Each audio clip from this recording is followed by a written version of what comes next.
Leaked New Zealand military photos show scale of damage caused by Tonga volcano eruption. Aerial images prepared by the New Zealand Defence Force for the Tongan government have been leaked online and show some areas have had catastrophic devastation inflicted by the tsunami and volcanic eruption while others were relatively unscathed. The 40 aerial pictures show some areas blanketed with ash, with damaged buildings, while others show parts of the country that appear unscathed. They were taken by the New Zealand Defence Force during a reconnaissance flight on Monday and put together in a report for the Tongan government. The photos were then leaked online. The Guardian has confirmed the provenance of the photos. After the reconnaissance flight, the New Zealand Defence Force shared a handful of photos with media, most of them showing defence personnel at work, rather than shots of the islands. The 40 leaked images paint a much fuller picture of the damage to the country, and include annotations about the severity of damage. Many areas were assessed as having limited damage, such as ash on building roofs, pools of surface flooding or debris. But others were judged to have sustained catastrophic damage, according to notes on the images. Tonga Island was noted to have catastrophic. Whānauiwhiua Island was said to have sustained extensive damage, with all but the largest buildings destroyed or severely damaged. Mango Island, a remote low-lying island home to 69 people, was assessed as having catastrophic damage.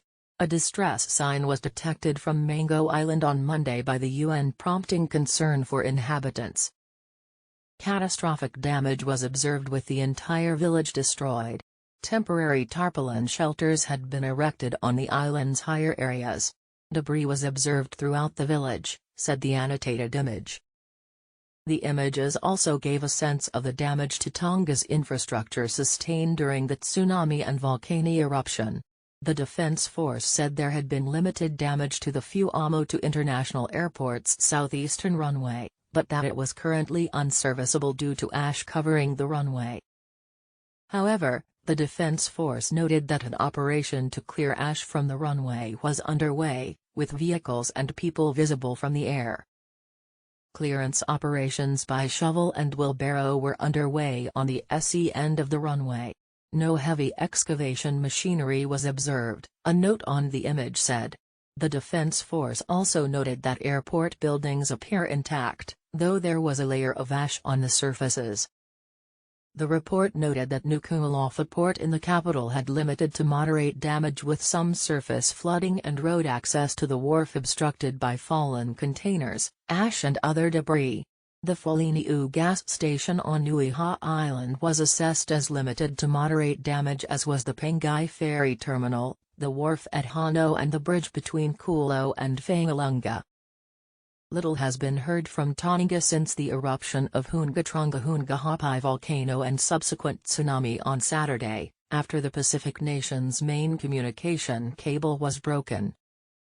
It may be weeks before the cable can be repaired, due to difficulty getting the repair ship from Papua New Guinea to Tonga, and safety concerns for the crew of the ship, who would be operating in waters not far from the volcano, meaning Tongans around the world may be forced to wait weeks for regular contact to resume. On Tuesday, New Zealand's Ministry of Foreign Affairs and Trade said there had been 2 confirmed deaths in Tonga from the disaster, one of which was a British national. There have been no official confirmations of casualties from Tongan authorities, but the family of Angela Glover, a British woman living in Tonga who went missing in the tsunami, reported on Monday that her body had been found. The 50-year-old, who had been living in Tonga since about 2015, was swept away by the tsunami. The Australian Defence Force also sent a surveillance plane on Monday, to assess damage to critical infrastructure such as roads, ports and power lines. Australia and New Zealand have each pledged $1 million in initial aid to Tonga. New Zealand has dispatched 2 naval ships carrying water and other aid supplies.